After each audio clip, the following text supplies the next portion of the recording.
Good afternoon, ladies and gentlemen. My name is Gunnar Lake. I'm an analyst on the IT security team here at UNF. I'm joined by my coworkers Jeff Whitaker, Jeff Gallage, and also Monica Brown.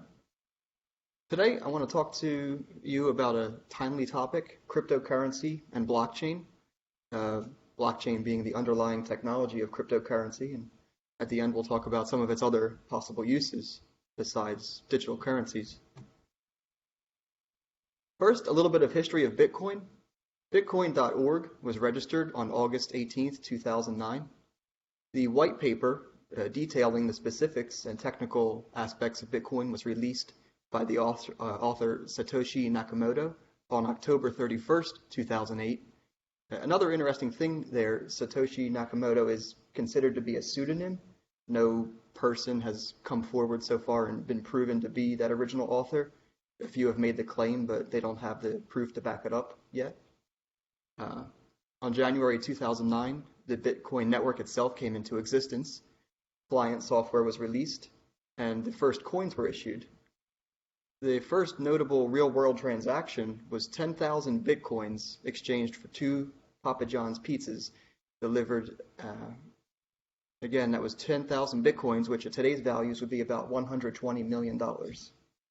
For 2 pizzas. Bitcoin, as I said, established the idea of a blockchain, which I have some more detail on in a couple slides. Basically, members of the network compute and verify the ledger of transactions, and for doing that, they are rewarded for their participation with a portion of the transaction fee. The network itself was originally meant to be distributed, not centralized, but this reward incentive spawned formation of large mining farms as well as mining groups that would pool their resources to try and get more Bitcoins and pressure the smaller members out of the network. Here you see an example of a moderate-sized mining setup in someone's room or basement, it looks like. Something like this could generate It's hard to say how much coins or money something like this could generate based on when the picture was taken, but hopefully at least to pay for itself, the power, and then make itself profitable in maybe 6 months of operation is usually what the miners used to aim for. But the economics allowed people to grow. As you see here, entire warehouse filled with specialized mining gear. And the unfortunate part of this is that it pushed home users, hobbyists, out of the network. They could no longer compete. You would leave your computer running for months and months at a time and sometimes never get rewarded for it because all of the large pools and large farms were taking up all of the available Bitcoins and having a majority share of the capacity. When I talk about mining, mining is a process of generating proof of work. All miners on the network compete to find a number that, when added to the block of transactions, causes the block to hash to a code with certain rare properties. Finding that rare number is hard. As you saw, there is large amounts of computer infrastructure that people have dedicated to that. But to verify the validity of that code when it is found is very easy, which it needs to be for the transaction process to work. For the ledger to be considered self-consistent, every block has to contain one of those rare numbers. And the hardness of finding that number is based on the size of the participating network. It is called the hash rate. And that does vary over time. As I said, when Bitcoin was first released, it was very easy to acquire a few Bitcoins with a basic computer. I had done the math back in 2010 or 2011 and figured I could have gotten maybe 2 to 3 Bitcoins a week just leaving a standard desktop computer running. But these days, maybe 6, 7 years later, you could have a very powerful computer running for years and never get even a fraction of a Bitcoin. As time goes on and more are generated, it gets exponentially harder to acquire more Bitcoins. Here we see the transaction process. A wants to send money to B. We'll call that transaction a block. And that's how the blockchain is termed.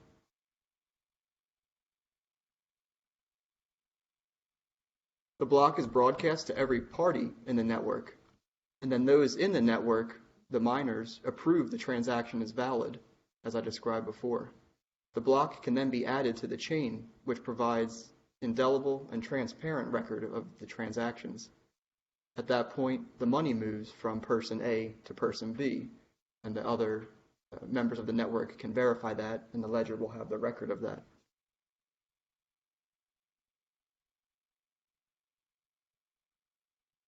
The tools of that trade would be the digital wallet, which is used for sending and receiving the currency. And that can be on your device, whether it's a phone, a computer, or it could also be web-based. You may have an account on an exchange, which you could receive or send funds from.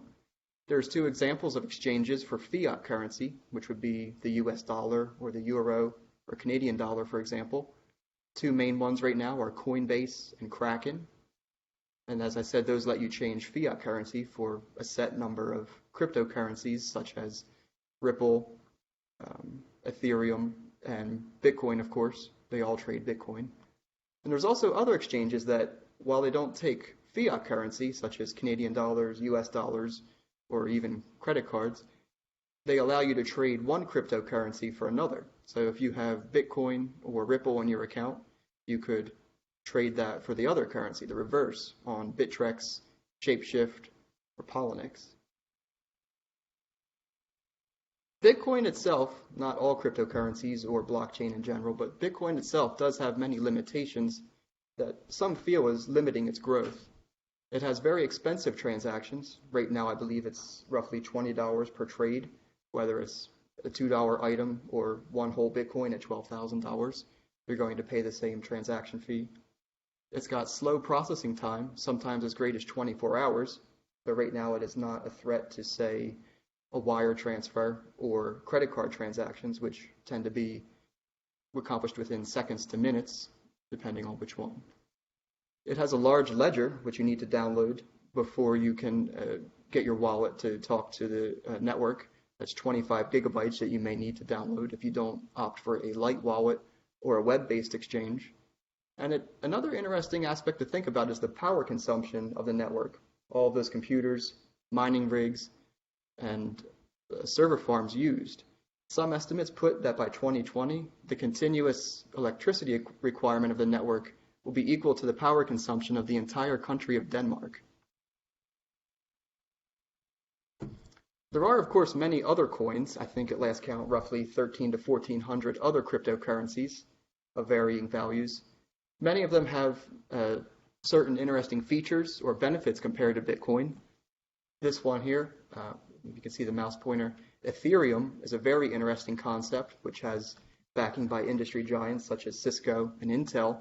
But the point of this coin is that the mining itself, you can rent that time. So if you had a large mathematics or statistics problem you're working on, you could purchase time on other people's computers using that coins, and then they are rewarded with that Ethereum coin for leasing the processing time on their computer.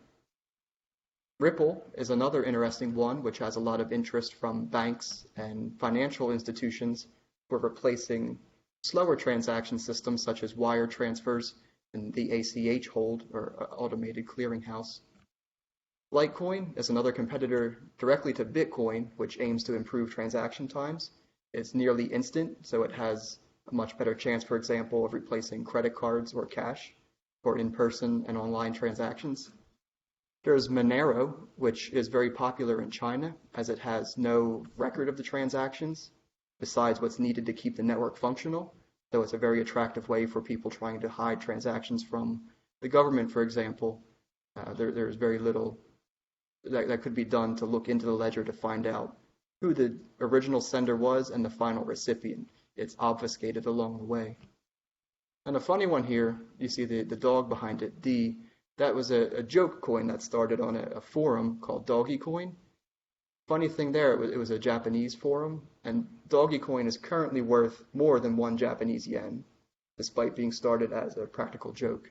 It's, I believe, 1.5 billion in Doggy Coins in existence right now, in US dollars. Now, there is a few concerns about cryptocurrency, what bad actors could do. The first example would be manipulators. A malicious entity with enough computing power, which would be equal to or greater than the rest of the network, could alter the ledger in their favor. This is theoretically possible, but so far has not been seen. What is more likely is trade manipulation, and an article came out just yesterday with researchers identifying one person that possibly drove Bitcoin from $150 to $1,000 just by manipulating the trades and positions. Another one is ransomware, and a topic we have talked about often in the past. This would be malware that you get on your computer from a bad email, website, attachment that encrypts your hard drive and all of your files and demands payment, usually in Bitcoin, to unlock your computer and get your files back. You see there that is a Bitcoin address. That is that attacker's public wallet. So just having this address is enough to send them money, but not to identify who they are or where the money is going. Another one is botnets. The topic is an example of how the botnet works. The attacker initiates traffic to the control server, which then sends commands to the botnet nodes, who then, in this example, send an attack to victims. But what the shift has been is to have the victims themselves generate cryptocurrencies, whether it be Bitcoin, Litecoin, Monero. And it doesn't have to be a computer. It could be as simple as a DVR, a smart fridge, or a webcam that you have on your network. These devices were used in the Mirai distributed denial of service attack, but that didn't generate money. That was more of just a show of force of what this large botnet network is capable of. An actor could theoretically use it and may already be using it to generate funds for themselves quietly in the background. Another one which has been sort of in the background since maybe 2011, but has surged to the front again with the explosion in price of cryptocurrencies, is browser mining. Websites can add simple code to quietly use your computer, any visitor's computer, to generate coins. See there a clip of a JavaScript which calls a function that will generate those coins on your computer without you knowing. One sign would be that the CPU spikes. You may have your computer getting warm, the fan spinning up suddenly, and it could slow down as well. And one of the immoral things about this is that it uses large amounts of electricity that they're not paying for. You're paying for the electricity, but they're profiting from it. And it will also lower your battery. It's going to drain your battery if you're on a mobile device such as a laptop, a phone, or a tablet. Blockchain itself does have many uses, which, despite the drawbacks I've mentioned, many of them are bad actors manipulating one coin or taking advantage of security risks on other devices. But as I mentioned, blockchain itself is an immutable ledger. It has many ways to verify the integrity of the information that is contained within it and exchanged with the different parties. As mentioned in financial services, cryptocurrency, we're already seeing a lot of activity there. It could be used for stock trading, micropayments. In technology and media communications, it could be used, I believe Kodak recently developed a blockchain copyright protection for photographs, and they got a lot of fanfare for releasing that to the public. Their stock went up something like 100% over a week just for announcing a blockchain initiative. In consumer applications, it could be used for leasing contracts, reward programs. Healthcare could be used for patient records, although I don't know how that would fit in with HIPAA and patient privacy. Public sector could be used for land registry. There could be public access to this record. It wouldn't have to be contained in databases in government buildings or paper records. It could be a public record. Vehicle registrations, likewise. Digital identities, and other things such as cybersecurity. There's many ways possibly to use this with certificates, digital signing, stuff like that, helping with audits, that the documents are not changed. They could be, the audit itself could be contained within the blockchain, for example. Here's a number of useful links, which I'm not sure if the recording will catch it, but CoinMarketCap is a great website which has a breakdown of all the current coins and their values. The market took quite a plunge today. the most coins are down by about 20% right now. Bitcoin is up to about $12,000. Ethereum is roughly 1,000. Ripple at $1.50, for example. These top 10 coins are usually the who's who of the market capitalizations, largest trade volumes. It's easy to see as coins come and go what ones people are more interested in.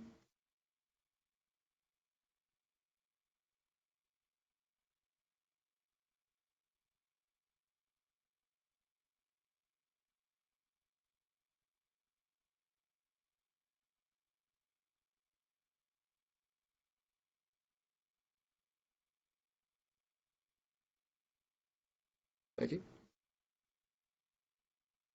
Again, you can see here on CoinMarketCap the top 10 coins currently being traded. They have, I believe, 1,450 cryptocurrencies they're currently tracking across 7,500 exchanges. Right now, all cryptocurrencies, keep in mind this is just digital currencies, have a combined value of $554 billion. And of that, Bitcoin makes up 35%, since it is such a high value coin. This was, again, as you saw, 10,000 of these exchanged for a pizza as recently as 2010. Would have seen a lot of growth. It went from roughly $1,000 to where it is now, 12,000 just this year.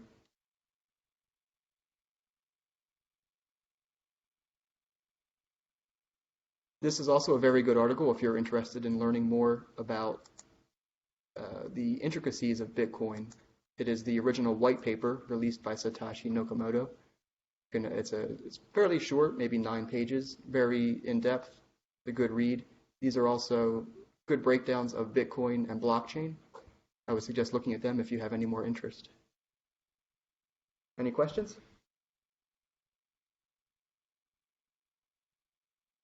I'm going to talk about offline. Yeah, there's definitely advantages to an online wallet. As I said, you don't need to download the ledger to use it. You also will have the coins accessible from any computer you log into. Granted, I would suggest having two-factor authentication enabled so that people can't guess your password and steal your wallet online. That's one of the major risks of having it online versus on your computer. You could have encryption on, say, a flash drive or an external hard drive to protect the wallet while it's sitting in your possession, whereas if it's online, you're trusting that the digital wallet provider will protect your coins.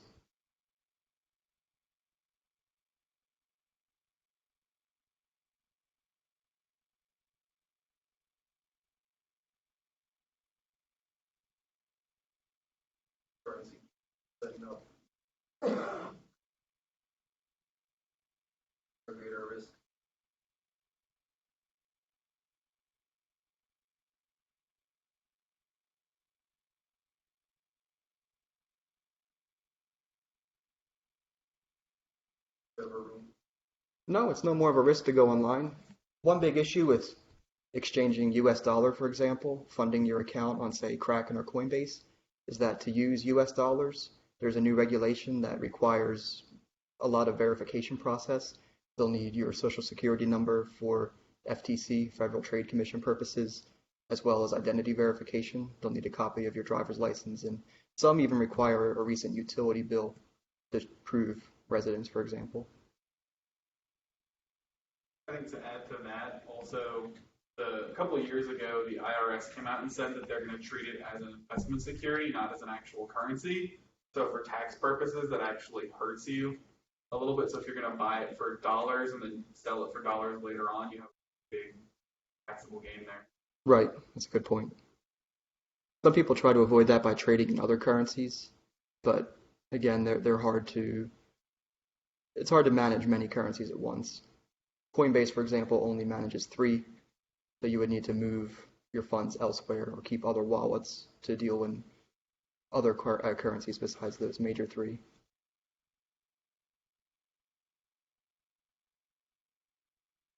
Or on Coinbase? Okay.